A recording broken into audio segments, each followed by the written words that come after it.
tsy atsika fa ny fahasoavan'Andriamanitra miaraka amintsika.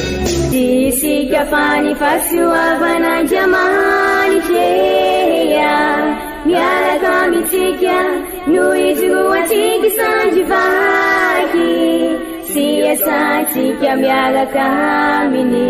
Ny fianakaviana no taniketsa ipoiran'ny vocation. Déploie ton cœur et viens nous sauver.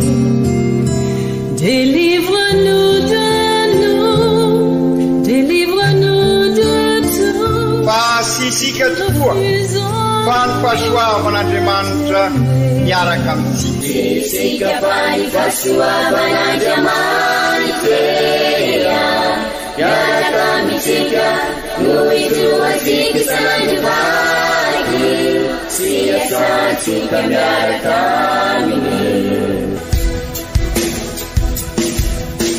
Fa olo raika atokotran'isika ao aminy, fianakaviana iray ao aminy, tsy misy hevitrevitra. Ny olo no mampizara indraindray fa Andriamanitra i Jesoa lay mpiandrony tsara raha n'olotra ny aina olo raika. Ary ao amin'ny fiangonana ao amin'ny eglizy dia sambatra tsika mahasapa an'izay.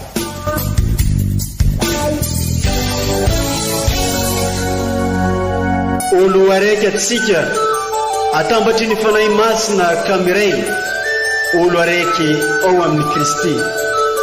Fandaram-pampianarana iaranao amin'ny son excellence Monseigneur Benjamin Marc Caramarson eto amin'ny radio Fania.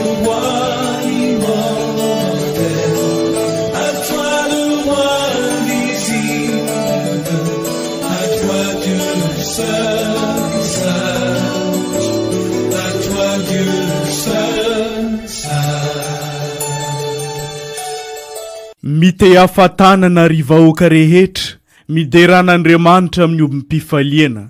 Salamo fa 470. Ankafaliana ankaravoana no anolorana fiarabagna atsika eove jiaby izay magnaraka tsy tapaka ity onjapeo-ny radio Fagniry mamitsika ity, izay onjapeo mampitambatra atsika ho iray sady onjapeo mitady mandrakariva ny anitatra ny fanjakan'Andriamanitra eto amin'ity diosezi mamitsika ity. Isoranay ianao izay mankamamy sy mankafi ireo fampianarana sy toritenin'ny Monseigneur Archevêque eto amin'ity onjapeo-ny radio Fagniry ity. Toloranay fiarabagna atsika eove jiaby tratran'izao alahady fa 3 mandavantaona amin'ny taona di amin'ity taona 2024 ity. Koa amin'izao alahady fa 3 mandavantaona izao dia toloran'ny eglizy loahevitra isika ny hoe izay manaradia any Jesoa no tena olona hafaka. Ndeo renesitsika erevaky teny masina tolotry ny eglizy amintsika izay arahana fampianarana sy toriteny avy amin'ny Monseigneur Archevêque ray aman-drenitsika.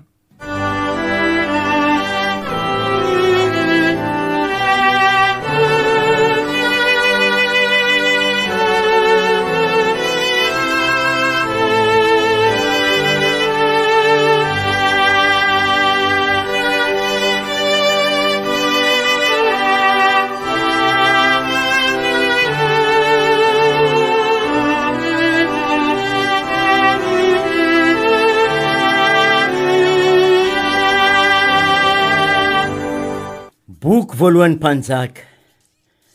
Tamin'izany andro zany, hoy ny tombo tamin'ny Elia. Ho soroham-paminany handimby anao i Elize zaniky Safata, avy any Abela Meola. No niala teo i Elia dia nahita ny Elize zaniky Safata ny asa tany. Omby 420 no teo alohany, ka teo amin'ny 12 laharana izy. Nangatona azy Elia sady natsipiny taminy ny akanjobeny. Nilaozany Elize ny ombiny, dia niazakazaka nanaraka ny Elia izy, nanao hoe, aoka handeha hanoraka ny dadasineny aho, dia hanaraka anao. Ary hoy Elia taminy, mandehana miverina, fa maninona anao mo aho? Dia niala teo aminy Elize, ka nalainy ny ombiny ro mikambana sy novonony, ary nidiogan'ny omby no nandrahoan'ny henany, ary nomeny ho an'ny olona izany, vao niainga izy, nanaraka ny Elia sy nanompo azy. Izany ary ny tenin'ny tombo, isaorana ny Andriamanitra.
Vaky teny masiny faharoe taratasiny masinday Paoly apôstôly ho an'ny kristianina tany Galasia. Ry kristianina havagna, efa navotany Kristy amin'ny fahafana isika ka mijoroa amin'izany fa aza mety ampidirina amin'ny diogany fanandevozana intsony. Efa voaantso ho amin'ny fahafana ianareo ry kristianina havagna, kanefa oka tsy hoentinareo manaraka ny nofo izany fahafana izany, fa samia milatsa-tenany ampitiavana ompanompony namany avy. Fa ny lalàna rehetra dia ao anatin'ny teny tokana hoe tiavo ny namanao tahaka ny tenanao. Fa raha mifamantatra sy mifampihinana ianareo, tandremo fandro mifandringana. Izao ary no lazaiko, mandehana ara-panahy ary tsy anatanteraka ny filanofo ianareo, fa ny nofo manampilana mifanohitra amin'ny fanahy, ary ny fanahy manana ny azy mifanohitra amin'ny nofo. Koa mifanohitra izy roroa,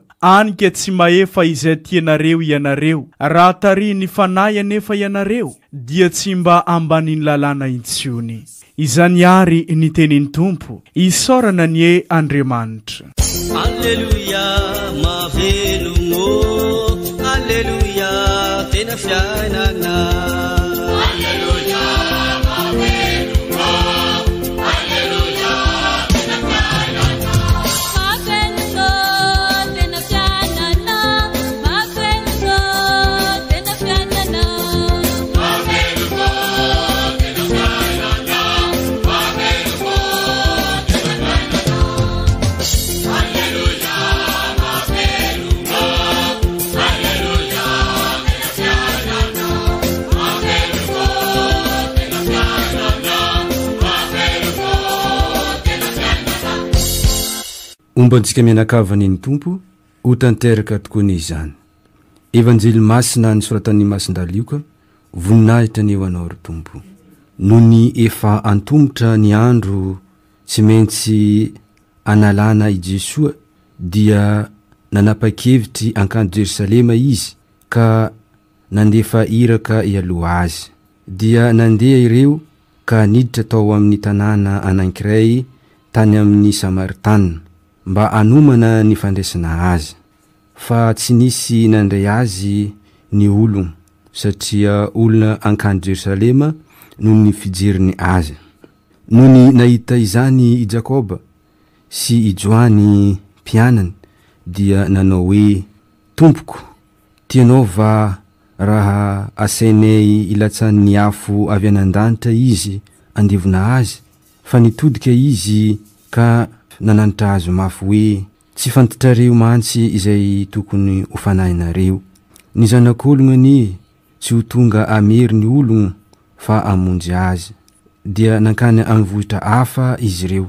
Raha mbola teny andalana izy ireo dia nisy olona anankiray nilaza taminy hoe, anaraka anao aho na aiza aleanao.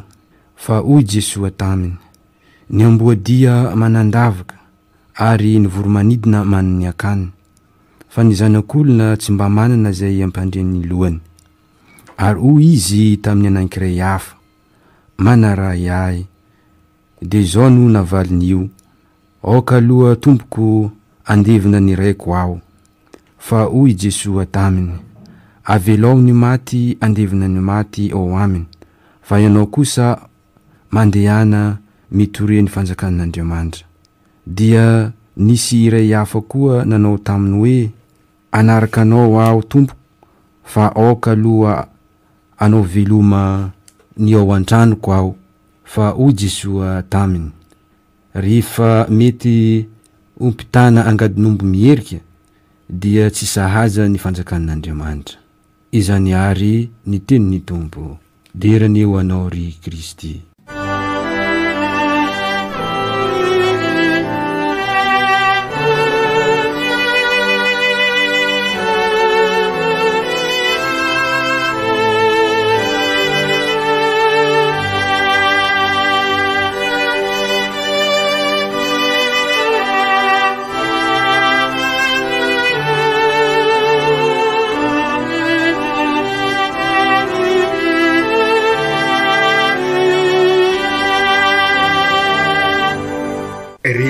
Kristianina ava malala, raha ny calendrier tokoa no jeresika dia 24 jiona izao alahady izao.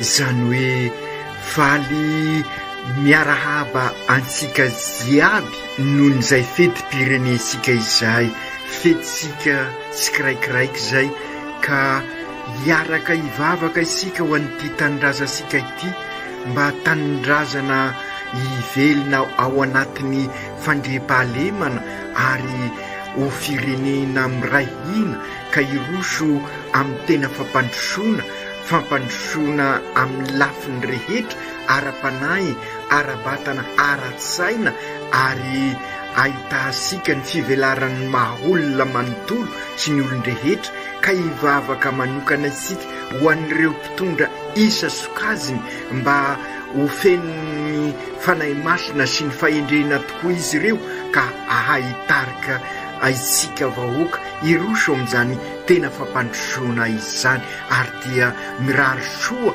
asika rehetrarehetra ary nisodranon'Andriamanitra ny hirotsaka amintsika mianakavy ho an'ny firenesika ary ho an'ny mpitondra ary ho asika vahoaka ka hiada-pinaritra tokoa isika araky ny hira-pirenena zay ataosika matetika anambarasika maha olo raika asika eto amin'ny firenena. Izay ny 24 jiona, fa izao alahady 24 jiona zao ihany koa dia alahady fa 13 mandavataona.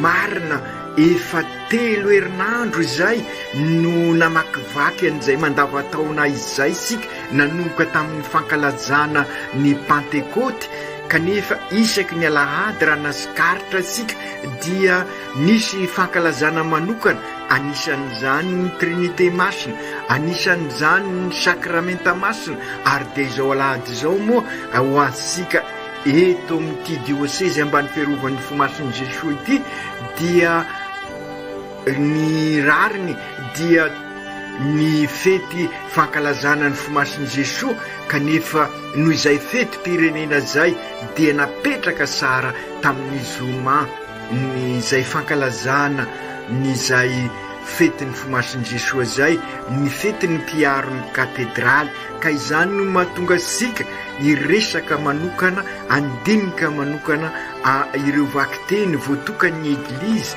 amin'izao alahady 17 mandavataona izao ary indrindrindrindra arak'izay voalaza zay anampy asika irosy lalindalina koa amin'izay maha kristianina sika zay araky ny ason'Andriamanitra mentefa amintsika satria izay tokoa ny votoatiny ny tenin'Andriamanitra amin'izao alahady 17 zao ka izay no mahasara ny andalianansika reo afatra atolotra ny eglizy amintsika amin'izao alahady izao ry kristianina havana rehefa mandavataona tokoa manko dia fotoana ararotsika andalinana bebe kokoa ny finoana ary indrindrindrindra moa ao anatin'izao fetrefasika an'izao sinoda izao sika zany hoe miara-dalana sika miara-mandinika isika mba hivahatra tokoa ny finoansika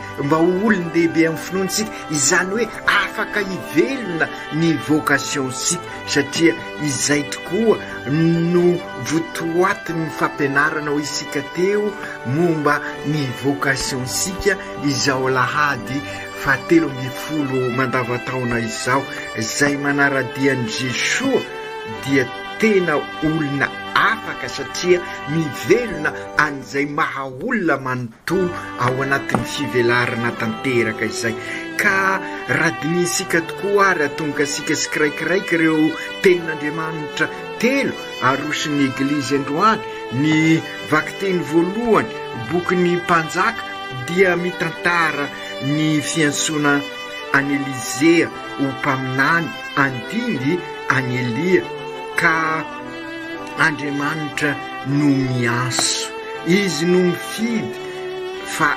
anjarasika no mamaly mianso ary rehefa mamaly dia mivelona n'izay anso zay tolana izay no maha vocation zany hoe Andriamanitra mianso asika mamaly ary mivelona araka izay anson'Andriamanitra izay ary de hitasika mazava izany tolana zay tokotelo izay ao amin'ny fiantsona any Elizea amin'ny vakiteny voalohany araka io bokyny mpanjaka boky voalohany mpanjaka toko 7 io raha enisika sara de tamin'ny alalan'ny Eli no nofidianan'Andriamanitra any Elizea ka i Elia no nanositra azy ho mpaminany andimby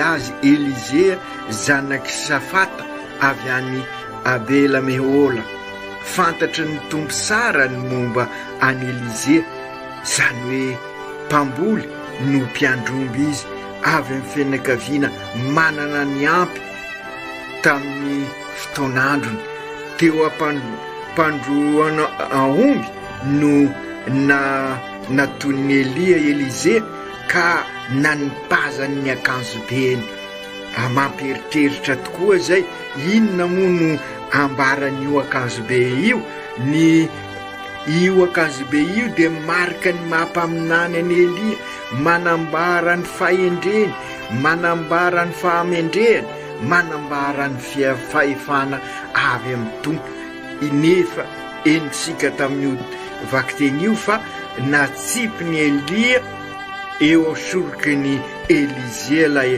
akanjobe ka ino no manambara ny fanosorana azy ho mpaminany ka izay indrindra Andriamanitra no mianso zany hoe mifidy fa mampiasa ny olona koa Andriamanitra amin'ny alalan'izay fiantsona ansika izay, ary hitasika amin'io tantarany Elize io fa mametraka tsara ny andraikitra ho an'ireo manodidina, zany hoe eo ampilazanan'izany aho dia mahatsiaro fa manana adidy isika arak'ilay ny famakina natao tany andapa tamin'ny Pentekoty mikasika an'ireo zay ho amasinina. Manana andraikitra isika tahaka ny Elia ka mitondra an'izay akanjo be zay, ka ka raha misy zavatra azo sika lazaina mikasika an'ireo fanamasinanareo dia aoka andray andraikitra sika. Toizasika ihany koa ny famakina ny tantarany vocation-ny Elize io ary zay arak'ilazantsika teo azo tarafana ny vocation sika sirairay. Inona tokoa moa io akanjo be io? Arak'ilazantsika teo na ho asika malagasy aza dia ahitana taratra any momba ny dikany akanjo be io. Hitasika rehefa misy mikabary dia misy mitondra akanjo lehibe atao eo asolo, manambara fahefana, manambara fahendrena ary fanakinana adidy eo asoroka. Io le ataosika hoe tansoroka, ka izay no nataony Elize eto, ka raha nametraka anio teo ansoroky, nametraka anio akanjo be io Eli eo ansorokany Elize, dia manambara fa Elize anoy an'izay mahampaminany izay. Ary araky ny fantatra sika raha mahay sara ny tantarany Eli sika, dia io akanjo be io no navitany fahagagana sy fanasitranana. Ka raha mamindra nio akanjo be io amin'ny Elize ary Elia dia mamindra tokoa ny asiny zay mampaminany zay, ary zay koa ny dikany fanamasinana. Ka manana didy isika, so de everinareo fa anjarany eveka fosiny izay ny mahatonga sika maro be rehefa misy ny fanamasinana. Hitanareo fa raha ohatra fa fomba mono mampitovy, sy de maro loatra isika raha tonga rehefa misy ny mariage fanambadiana, fa raha tonga ny fanamasinana dia maro be isika, satria fantatra sika ny anjaran'izany hoe pretra eo amin'ny eglizy izany. Nilozany Elize ny ombony hoy ny fitantara ao amin'ny vakiteny voalohany, dia niazakazaka izy nanaraka ny Elia, dia nilazainy tamin'ny Elia hoe aoka andeha anoroka ny dada sy neny aho dia anaraka anao. Nekeny Elia ny fangatany, mandehana miverina fa maninona anao moa aho, dia teo endritsika koa ny tantarany, dia nahandro namono omby izy, nanao fety, nefa navelan'ireo nanao fety nahafoy Elize ary dia nanaraka izy. Fampianarana ho asika zany rehetra zany amin'izao fiomanasika akaiky dia akaiky mikasika ny fanamasinana izany, ka manasa sika ry kristianina ava malala andinika n'izany rehetra izany. Fa ao amin'ny evanjely dia mbola amafisiny Jesoa ireo toe-panahy nasongadisika teo miainga avy amin'ny tantarany Elize zay zary ensika fa nanaradia ary zary mpaminany. Ka akataka azy tokoa ny ireo rehetra zay manana anso manokana, manana vocation manokana, tahaka ny papa, eveka, pretra, diakara, zany hoe anana fahafoizana ary vonona mamaly ny anso ary mampifanaraka ny fiainana arak'izay anso izay. Ka eto moa amin'ny fanarandian'i Kristy dia ny fanompoana, ary izay ny averimberin'ny Jesoa sy tonga mba ho topoina aho fa hanompo, ary ny manao ny sitrak'Andriamanitra no sakafo ahy. Ka ny sitrak'Andriamanitra dia isika manompo azy.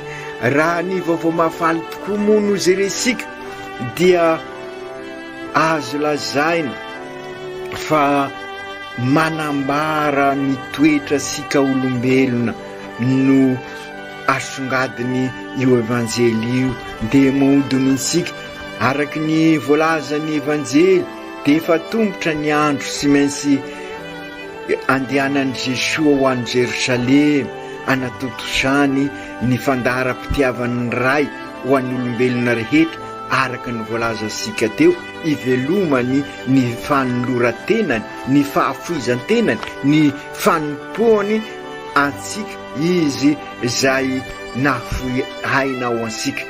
Ka tamin'izay indrindra no nanovany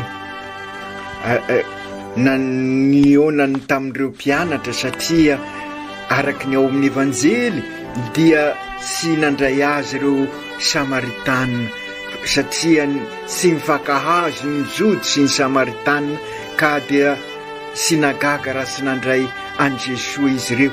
Noho nahita izany Jakoba sy Joany ho ny evanjely dia nanatona an Jesosy ary dia nilaza tamin'i Jesosy hoe tompo tianao ve raha asainay ilatsany ny afo avy any an-danitra izy ireo andevina azy.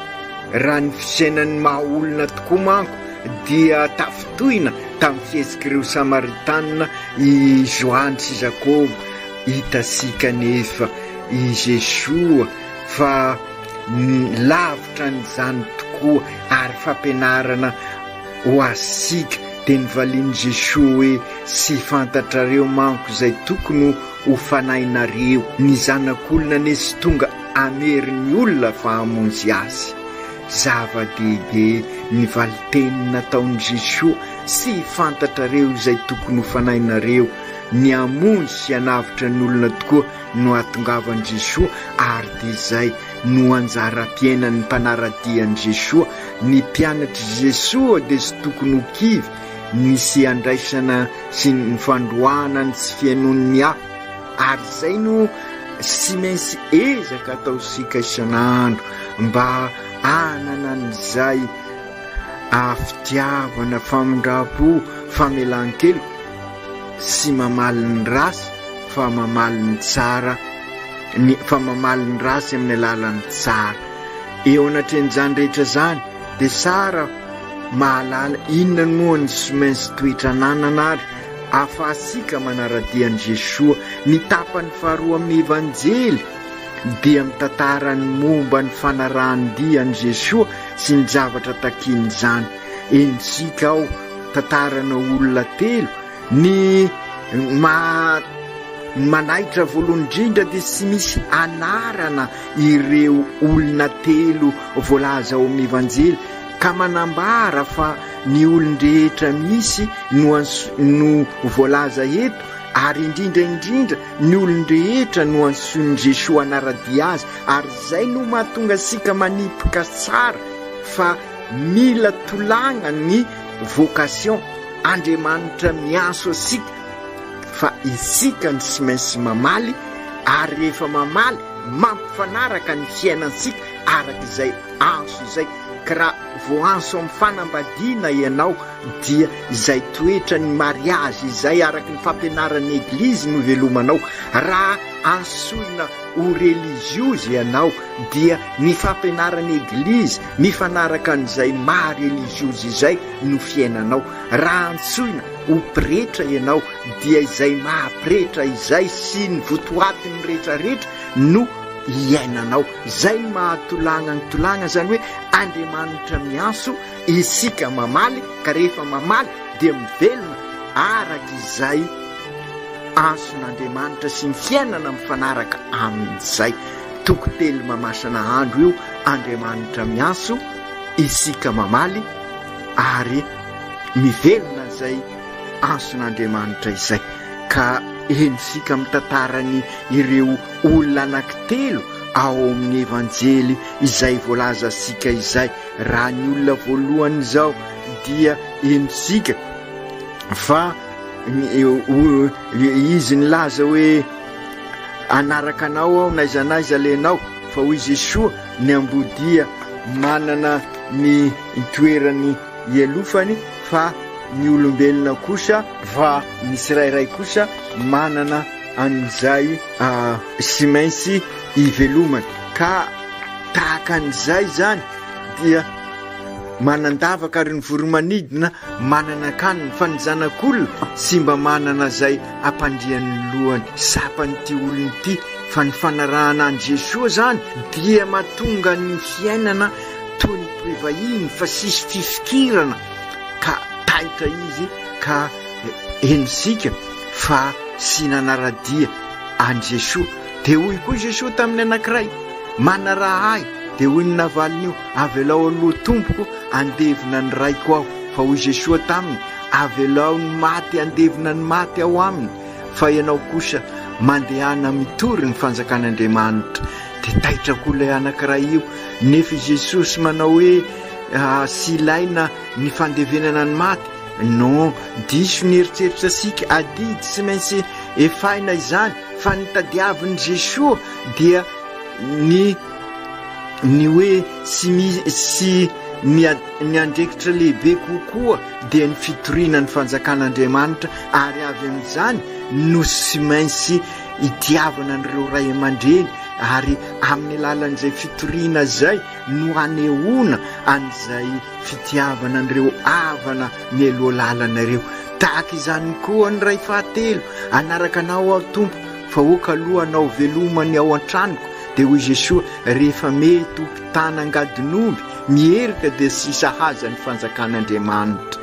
De ahentsika sara ny afatry ny Elia tamin'ny Elizea izay nangataka anao veloma, dia entitra ny valy nataon'i Jesosy eto. Ny fanarahan-dia dia sy mainsy izy loha no apetraka atao loha laharana. Inona moa ny dikan'ireo ry kristianina havana?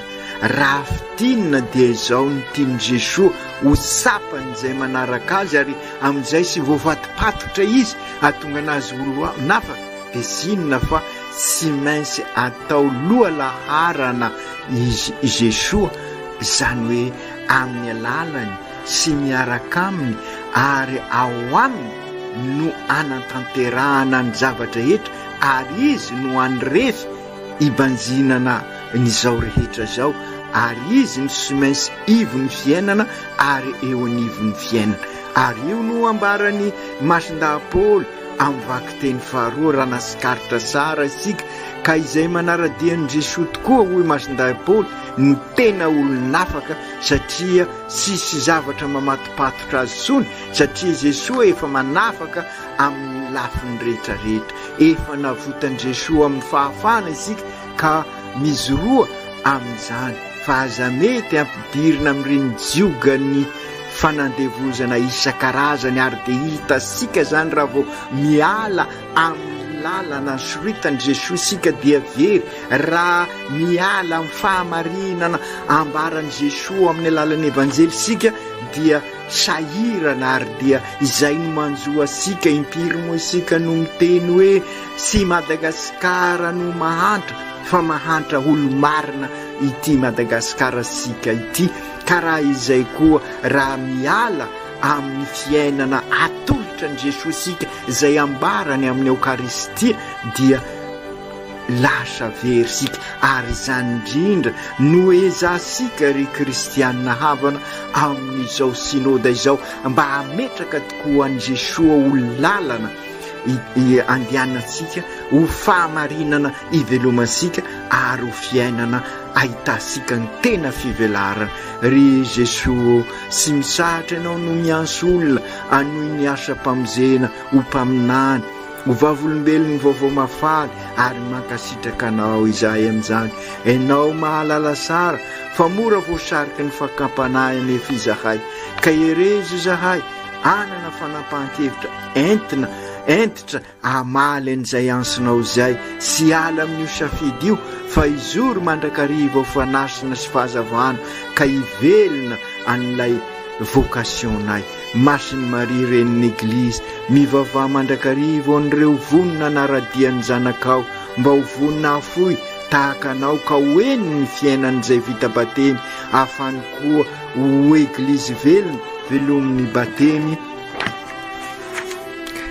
miombona miaradia mandray atanana kazary tabernakla velona masinday Josefo ray mpiaron'ny eglizy eran-tany ianao niaron'ny fianakaviana masina ka matoky anao izahay hitantana anay iroso amin'ny ezaka ataonay amin'izao sinoda izao ka i Jesoa neny lalana arainay i Jesoa neny marina izoronay i Jesoa neny fiainana iainanay aoka tanteraka izany amin'ny anaran'ny Ray sy ny Zanaka sy ny Fanahy Masina. Amen.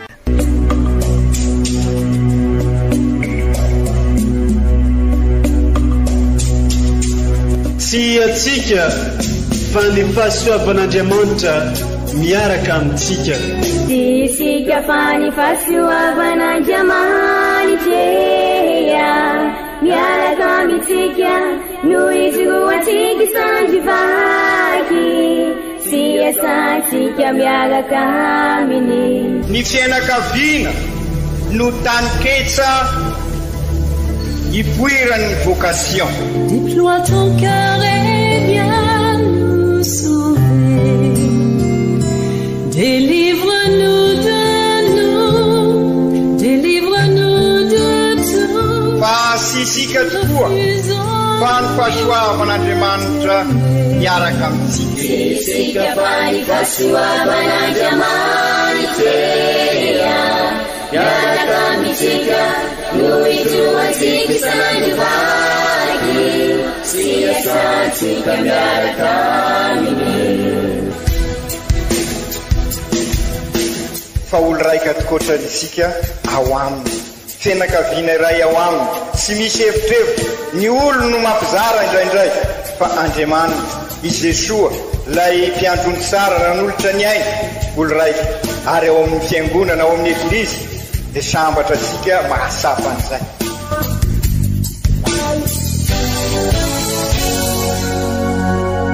Olo araiky atsika atambatry ny fanahy masina kamiray olo araiky ao amin'ny Kristy. Fandaram-pampianarana iarana amin'ny son excellence Monseigneur Benjamin Marc Caramarson eto amin'ny radio Fania. À toi le roi invisible, à toi Dieu seul.